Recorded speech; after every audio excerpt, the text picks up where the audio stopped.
Welcome to our Discover Franchising video. My name is John Anderson. Today I have with me Eric Riess from Lathrop and Gage, franchise attorney. We're talking some franchise law.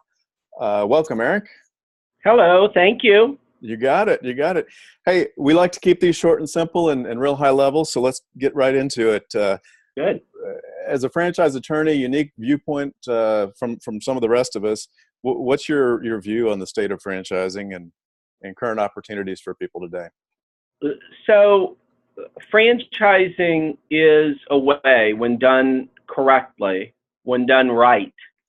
Franchising is a way for people to get into their own business without having to think about it. Now, does that mean they don't think? No, they got to think a lot, but they don't have to think about how they're going to do it. I call it plug and play. A good franchise is a plug and play franchise.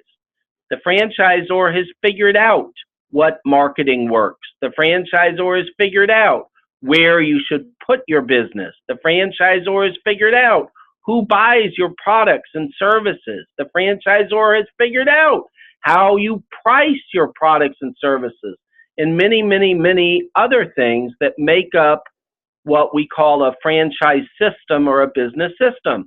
And that takes the load off, right? It's already been done before, again and again and again. So you, as a franchisee, just plug and play. I know you see a lot of opportunities and have a lot of franchisors as clients. How do you view the current environment here? It's fall 2018. How do things look from your perspective? Well, part of that is potentially a political question. Part of it is certainly an economic question. The economy, I'm 56. I have been practicing as a CPA and or a lawyer since my early 20s. I've been around a long time, seen a lot of economic cycles. The economy has not been stronger than it is now. Credit availability is there. 401k values are through the roof. IRA values are through the roof. Consumer confidence is through the roof. Interest rates are still low. And I suspect this strong economy will last for some period of time. The economy cycles. The people in the White House cycle. The only ones that don't cycle are the people in Congress. They seem to be there always, all right? But right now, it's a very strong time to buy a franchise or any business for that matter, or take a risk. And I've seen it. 2018 is going to be the best year for me in my franchise practice. And so that's a good thing. Well, hey, I don't know who's making this happen, but I want more of it. That's for sure. You and me both. You and me right. both. So let's talk a little bit more of the legal stuff, since again you've got that unique perspective. When and what things should franchise candidates be looking at that might involve you? How can you help people? When should they be talking to you in the process? What's important to them? Yeah, so many franchise businesses, as you take a look at them, you do your due diligence, you investigate them, it makes sense, right? It's, okay, I get it. I get what you're doing. I understand why people like this product or this service. I think I could get into selling this. I think I could be an operator. I think I could own one of these businesses. And then, because franchising is so regulated, the first thing you get from the franchisor as far as documentation is a 300-page document known as the FDD, the Franchise Disclosure Document. And it is a mess. It's a mess. Congress determined that to protect a prospective franchisee, they would require a franchisor to give hundreds of pages of disclosures. I have never, ever, ever had a franchisee or a prospective franchisee come to me and say, boy, I sure am glad they hit me upside the head with a phone book. This makes things so much clearer, all right? The fact of the matter is that you need a process to review the FDD. The process doesn't have to be done by a franchise attorney. The reason why you'd use one is because a franchise attorney is used to it. They get it. They understand it. They know why an FDD is one-sided, because you have to have a system that's uniform. McDonald's, think that's a pretty valuable brand. It's an extremely valuable brand. Is that value generated through the best hamburgers and French fries in the world? The answer is no. It is generated through the most uniform delivery of hamburgers and French fries in the world. It is the same everywhere you go, at least in the United States. McDonald's is identical with each other. That drives brand value, and everyone must follow the system. So you have to understand the one-sidedness of an FDD, and then you have to understand what issues are improper, even if it's supposed to be a one-sided document. So that's really where it starts, with that FDD, where people probably want to get help, want to get someone who's used to drafting those, want to get someone who's seen thousands of them so they can compare in their mind provisions of this FDD against provisions of that FDD. Then as you get into it, you know, there are other things. Remember, you're going to be a business owner. Is this going to require a lease? Have you negotiated a triple net lease before? Do you need employment agreements? Do you need an agreement for your operating manager or your managing partner? Do you need an operating agreement for the limited liability company that's going to be the entity that owns the franchise? All of these things may be involved when you're buying a business.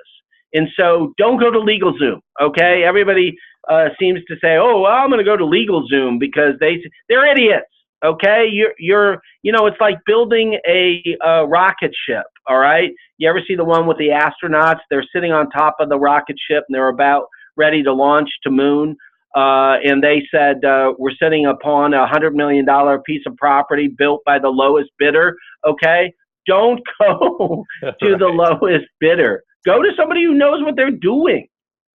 Well, I think that's absolutely true, and I'm glad you brought it up, because there are many people, many clients I've worked with who tell me they have their own attorney, and we have to have that conversation. Are they experienced in franchising? Because a lot of times they can even do their clients a disservice if they're not. I've had a prospective franchisee go to their divorce lawyer, and I was representing the franchisor.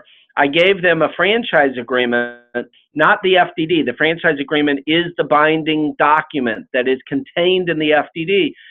My franchise agreement was a total of 29 pages long. The divorce lawyer gave me a memorandum of issues that he had with the 29-page franchise agreement. His memo was 36 pages long.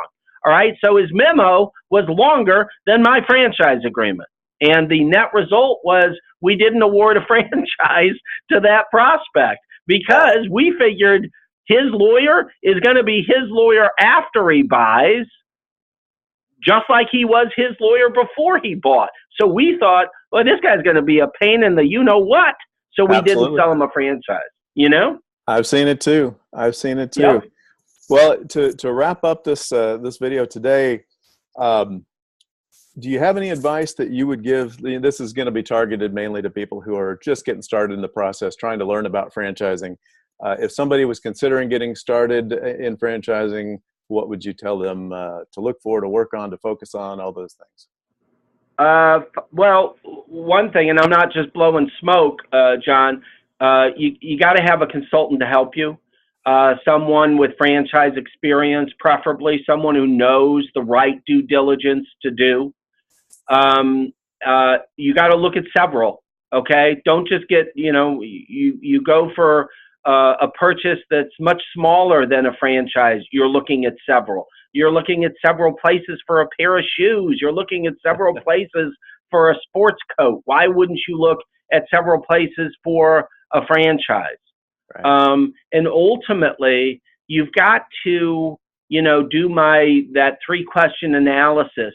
You've got to ultimately believe in the product or service that the franchisor is presenting, because what I've found in American business and business in general, I suppose, is when people believe in the value proposition of what they're doing, they're wildly successful. And when they don't believe in the value proposition or they don't understand the value proposition, they are not successful. Or if they are having any measure of success, it is mild or mediocre. And so believe in the value proposition of what is out there and you'll do well. Fantastic. Well, I appreciate your insights today. I look forward to hopefully doing it again. Anybody who's watching this out there, you'll see Eric's information on the screen here. If you have legal questions, particularly as it pertains to franchising, please reach out to him. Looks like it's 314-613-2504. You can get directly to Eric. Thanks again for joining us today, Eric. I sure appreciate it. Of course. Look forward to talking to you again soon.